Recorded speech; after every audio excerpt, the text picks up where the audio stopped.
Welcome to Pink Radio with Prestige. This is the place for you, the diva boss entrepreneur who needs quick tips on building your crave-worthy brand. This is your host, Nicole Doss, CEO of the Prestige Society, a membership organization for women entrepreneurs who believe in building powerful networks while slanging in their industries. So I want you to go ahead and grab your favorite cup of coffee and get your favorite tips right here with Prestige. Hey everyone, this is Nicole Doss and I am so excited to be with you all today. So we're going to talk a little bit about influencer marketing, and I think this is something that a lot of women entrepreneurs really need to tap into, because there's going to be both sides that we're going to talk about today. And so I want you to think about both sides of this wonderful strategy that we have for marketing and think about where do you land or which side will actually benefit you. So let's jump right into it, because you know me, I'm a great steward of time. So I like to think, right? So with that, let's talk about really what is influencer marketing. So you may see this as affiliate marketing, or you may see this as ambassador programs, but really if we get to what the actual definition is, it's a form of marketing in which the focus is placed on specific key individuals rather than the target market as a whole. It identifies the individuals that have influence over potential buyers and orients marketing activities around these influencers. So think of it as simple as this. When you think of athletes who may endorse a brand, so when you think of athletes who may have a certain sneaker with Nike, or may an actress or a model who may be seen in a advertisement in a magazine for a major retailer, Gucci, Louis Vuitton, or what have you. Maybe there's an actor that's going to be aligned with a certain car, and you may see this person in a commercial. That's really those major brands tapping into the celebrity of that individual person, using that person's level of influence to really capture whatever target market that particular brand has, in order for that particular influencer to go ahead and influence that target market to go out and to buy. So let me just put this in layman's terms. If you have crave-worthy it factor potential, major brands will use you to influence their target market to purchase their products.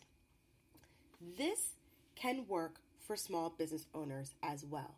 So some of the things I'm starting to see is that with Insta famous celebrity going on today, and with things like really well-known bloggers who have hundreds of thousands or even millions of people who visit their sites, big brands are taking notice of this. And what they're doing is they're actually bringing on these small business owners to be their ambassadors for their brand. So just as of this year, I've noticed so I hate to say only, and that just means only because it's all I've seen, but that tells me that there's a lot more out there, right? So this year, I've noticed two in particular. So the first one is Tiffany the Budgetnista. So love Tiffany the Budgetnista. She's known as the Budgetnista because she's all about living richer. She's all about you being able to really be very conscious of the way that you spend your money and the way that you take care of your financial responsibility in your life, so that you can have a richer life, whether that's building more wealth, whether that's allowing you to have the financial freedom to be able to experience things like trips or things that really just add a lot of value into your life. And so, Tiffany, who's this very bohemian spirit, very free spirit type of a person, really makes it very easy for the everyday person to be able to do what she does, which is these live richer challenges. And so through that, Tiffany has spent a lot of great time building her target market. And so because of that, she has tens of thousands, and the tens are not with the one in the front. The tens of the thousands start with maybe, it's like probably 30 to 40 to 50,000 people who follow her brand around living richer. And at this point, I'm sure Tiffany's brand has definitely increased, and I wouldn't be shocked if it's not in closer to the hundreds of thousands. So with that, this year, Not only has she been identified as a paid spokesperson for Ford, but she's also now a paid ambassador for Ikea. Now think about this. Tiffany the Budgetnista, who's an author, who's a motivating speaker, who's a financial coach, she's a small business, right? I mean, a force to be reckoned with, but nonetheless a small business. And because she has a level of influence over a certain target market, and that target market is going to be young professionals who are interested in being able to really think about how they spend their money, then brands who want to tap into that same target market are going to utilize her or have utilized her so that she can then use her level of influence to help drive those individuals to purchasing their brands. That's awesome, because that means that you as a small business owner have the ability to now increase your different streams of income significantly by aligning yourself to a major brand. So what does this mean? This means that while you've been really just focused on the hustle part of your brand, you need to be focused on all parts of your brand. So I was doing some research to figure out really, how can you get to this point where other brands notice you? And what I noticed is coming about as far as what people are saying is truly important about what you need to have regarding your it factor per se, is going to be that you need to have, believe it or not, polished brand design. So think about it. If you have a logo that your cousin or your friend or your brother, sister, mother, father that gave you some discount and just did this really quick logo for you, but you don't have a full, complete branding kit that's complete with variations of your brand, a determined color palette, and different types of patterns, then you are not considered a polished brand. If you do not have a polished website, if you do not have a polished anything, then unfortunately they don't take you very seriously because they think that you're kind of just playing at this and this isn't real for you. I want you to think about any brand that you absolutely love, and in a major brand, because everyone knows that if you know me and if you follow me, I usually say that if this is going to be something that you really want to take seriously for your small business, then if it's good enough for a Fortune 500, it really needs to be good enough for you. So when you think about one of your favorite brands, so I'll go to my go-to brands for bags, and I'm sorry, it's not Gucci, it's not Louis Vuitton. My go-to everyday bag is either going to be Michael Kors or Coach, right? Very dependable. I can use it for a tote. I can use it for anything. I go to those brands. I keep it real on this channel.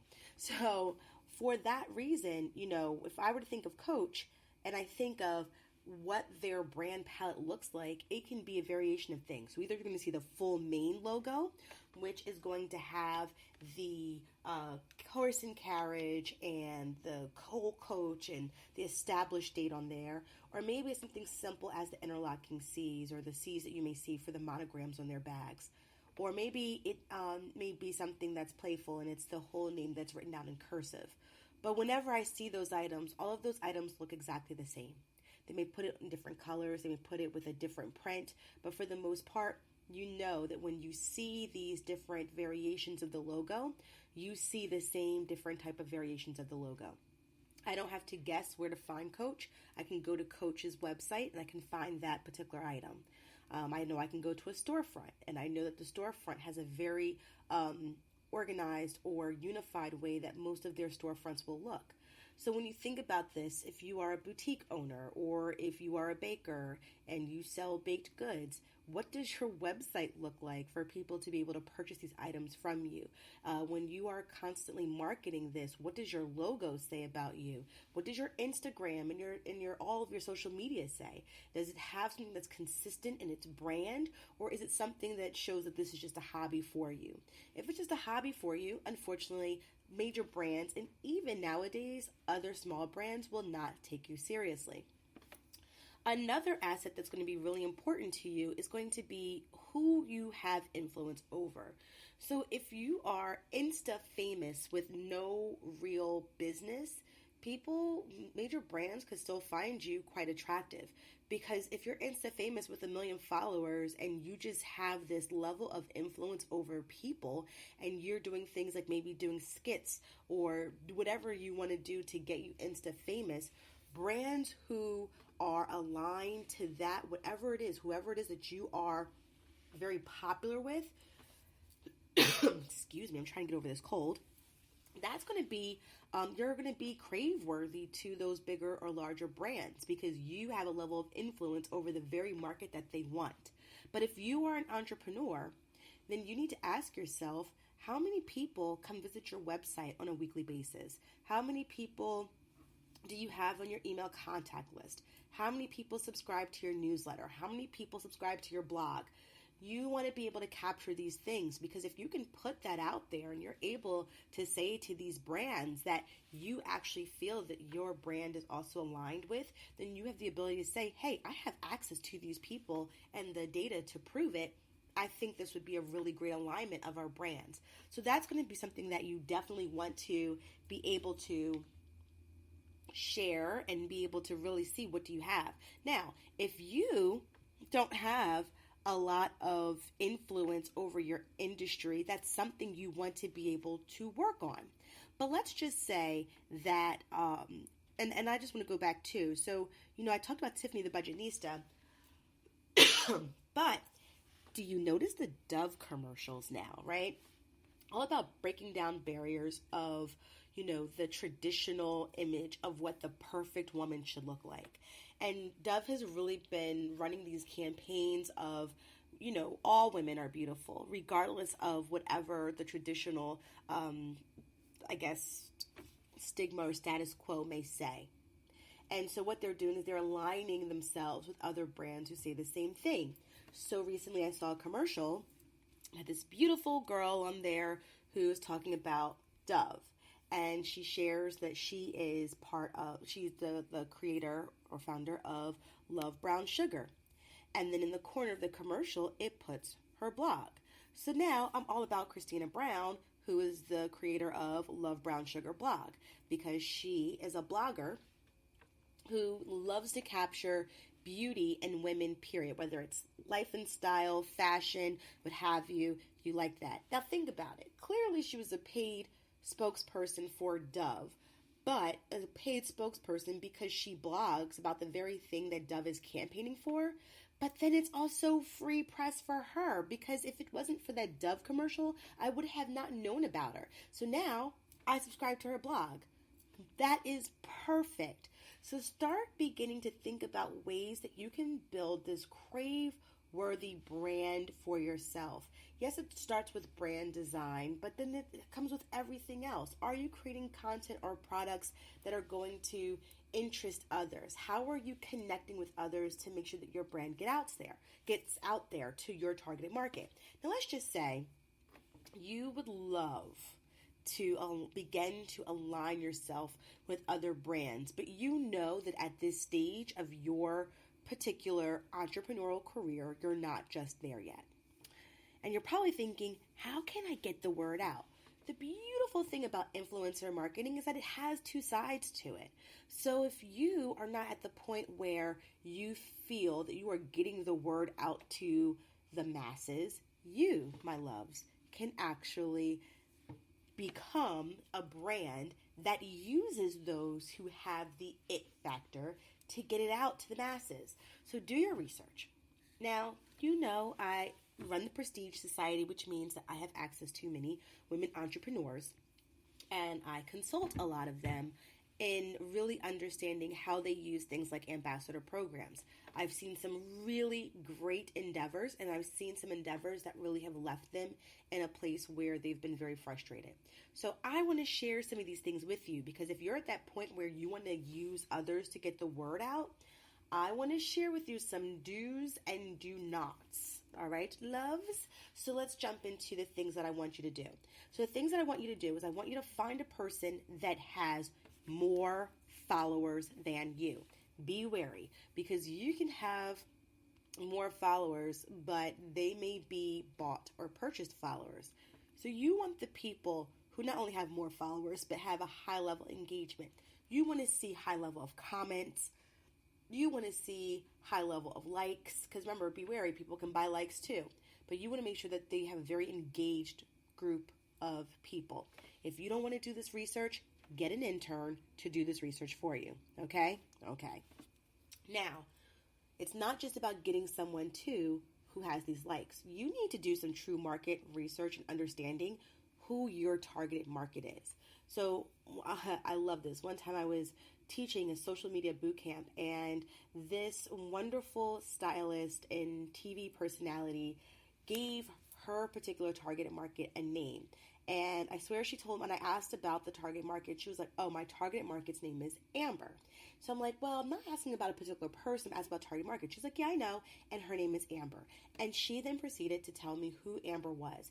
Amber made anywhere from $60,000 to $100,000 a year. Amber was a working professional, and Amber loved fashion. She loved to walk down the street as if it was her runway. Okay, I instantly fell in love. What? Like, I love that definition. So the fact that that's how she defined who her targeted market was, it really showed me that she truly understood who she was selling her service to. Now, I've also encountered some people who told me that their actual client is the everyday woman. Okay, so it can't be, because you're not going to reach the everyday woman at all levels. Because if you have a service that's priced at a certain amount, you're not going to meet the woman's needs who makes $30,000 a year, and the woman's needs who makes $100,000 a year. There's two completely sets of needs there. You're not even going to meet the woman who makes $50,000 from the woman that makes $150,000. Completely different needs. You're not going to meet the woman who's not that really excited about one particular thing, and another woman who's all about your services. You have to get very, very targeted on who you're selling to. Knowing that helps you understand other people out there who are speaking to those individuals. Because if you just find any old person and you say to that person, I'd love for you to be a brand ambassador, and they say, oh, okay, and then no one bites the bait, 9 times out of 10 it could be because your brands are not truly aligned. So make sure that before you reach out to people who have that it factor, who have that highly engaged following, you want to make sure that they are perfectly, if not closely, aligned to your brand. So those are some things that I really want you to focus on. I really hope you guys get pens and pencils together, because these are notes that I really think that you need to take. Now, what I don't want you to do, when we start talking about ambassador programs, do your research. I'm not going to sit here and act like I know everything about ambassador programs. I want you to do your own research, because you have to figure out what works best for you. You need to figure out if you're going to invest in some type of ambassador tracking or affiliate tracking program, or are you technically savvy enough to create some type of dashboard yourself? And then you need to understand is it that you're tracking. If you have a retail line, so if let's say you have a line of clothes or a line of purses or a line of whatever, and you're using an ambassador program where you want people to be able to show the products, let's say 3 times a month, and then you want them to purchase from you, then what I want you to do is I want you to figure out, are you savvy enough to create your own Bitly link and your own whatever type of code whenever they purchase something, so that whenever people are purchasing, it tells you that it's purchasing from that individual? Or do you need to use some type of affiliate tracking mechanism that may cost some money on a monthly basis for you to track all of your affiliates? And then think about, what are you going to give your affiliates after they meet a certain threshold?